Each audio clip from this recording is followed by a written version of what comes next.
আমি শুধু চেয়েছিলাম কেতুরাজ খনাকে নিয়ে চলে যাক আর মিহিরকে আমি আমার কাছে রেখে দিই, আর কিচ্ছু না, সত্যি বলছি। কিন্তু আমি কি করে জানবো ওই শয়তান কেতুরাজ আমাকেও মেরে মিহিরকে নিয়ে চলে যেতে চাইবে? জানলে কি আর আমি কখনো ওই কেতুরাজের সঙ্গে হাত মেলাতাম? কখনো না।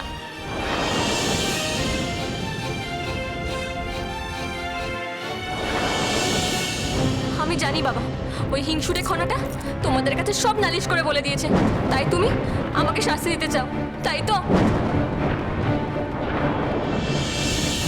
কিন্তু আমি কি করব বলো? আমি যে মিহিরকে বড্ড ভালোবাসি।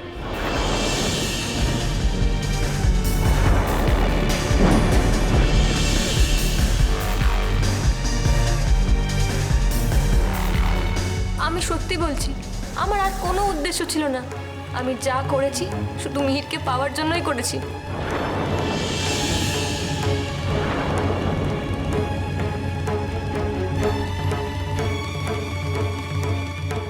ভালোবাসার যুদ্ধে তো 7 খুন মাফ বলো, আমিও তাই।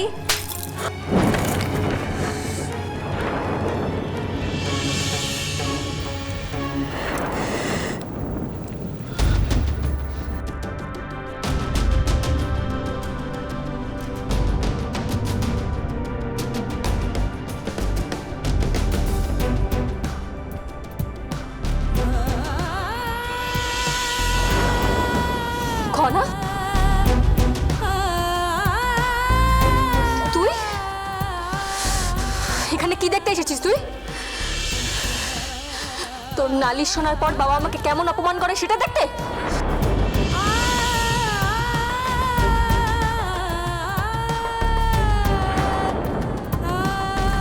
দেখলি দেখলি, তোর জন্য জীবনে প্রথমবার আমার বাবা আমার গায়ে হাত তুললো।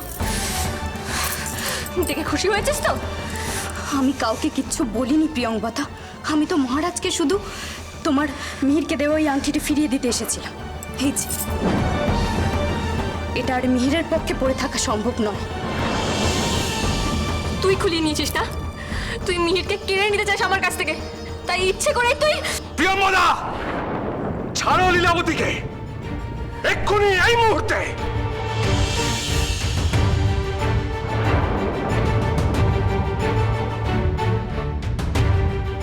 লীলাবতী আমাকে কিছু বলেনি, যা বলার তুমি আমাকে বলেছো।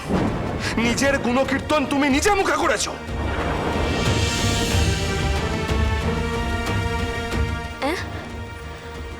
ও কিছু বলেনি, আমি বেশি বকবক করে।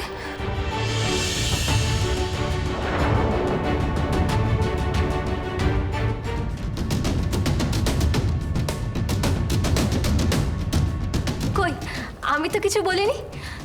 কিছু বললাম? তুই এখনো চালাকি করে যাচ্ছিস প্রিয়ঙ্বদা? এখনো? তোর নিজের গুণকীর্তনের জন্য তোর একটুও লজ্জা করছে না? তুই যা যা বললি সেটা বাবা মার সামনে বলা যায়? ভদ্র সমাজে বলা যায়? প্রিয়ঙ্বদা, একজন বিবাহিত পুরুষকে নিয়ে ভাবতে, তার কথা মুখে বলতে তোমার বিবেকে বাঁধলো না? তাও আবার তার স্ত্রীর সামনে। ছি ছি ছি ছি, লজ্জায় আমার মাথা হেট হয়ে যাচ্ছে। না না বাবা, আমি তো। চুপ, একদম চুপ। কোনো কথা আমি তোমার মুখ থেকে শুনতে চাই না। দোষ আমার, আমি তোমাকে মানুষ করতে পারিনি। নন্দিনী, তোমার কথা যদি আমি আগে শুনতাম, আগে যদি ওকে যদি একটু শাসন করতাম, তাহলে আজ হয়তো আমাকে এই দিনটা দেখতে হতো না।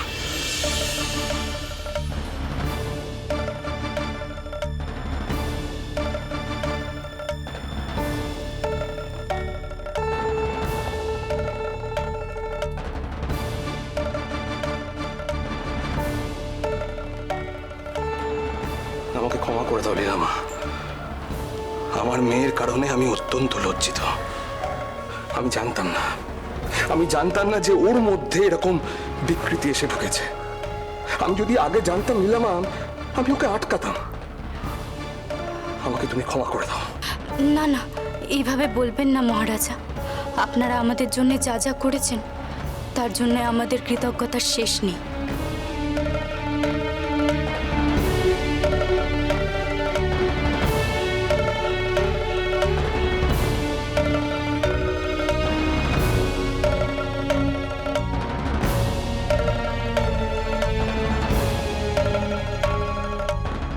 তুমি একদম সঠিক সিদ্ধান্ত নিয়েছো লীলাবতী। উজ্জয়িনীতে আর এক মুহূর্ত না থেকে তোমাদের দেউলিতে ফিরে যাওয়াই শ্রেয়।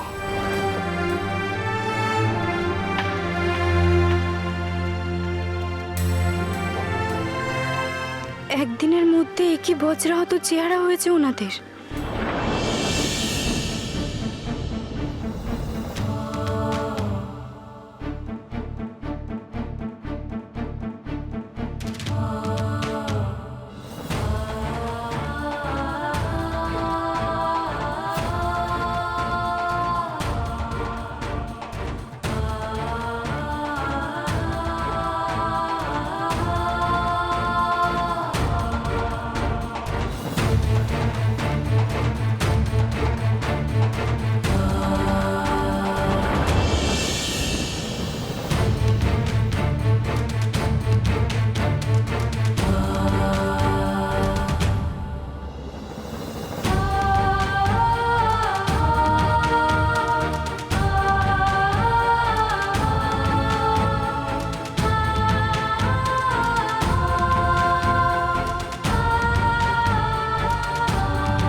ওনাদের দেখেও কিভাবে চোখ ঘুরিয়ে নিল ও? এটা কি ঠিক হচ্ছে? দাঁড়াও,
লীলাবতী, চলো, আমাদেরকে যেতে হবে।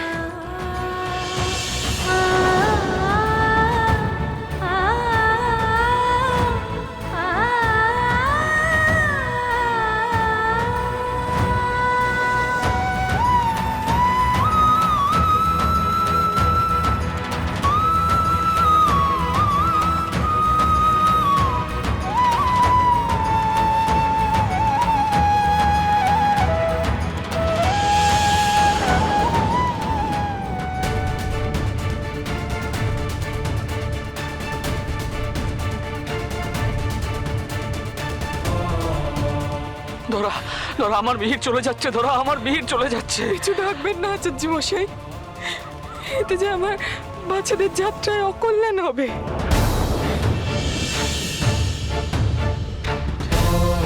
দুঃখা দুঃখা।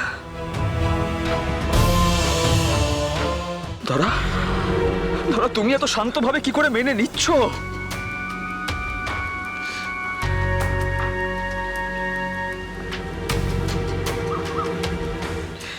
শান্তভাবে জীবনটাকে মেনে নেওয়াই তো জীবনভর অভ্যেস করে এসেছি আচার্য মশাই।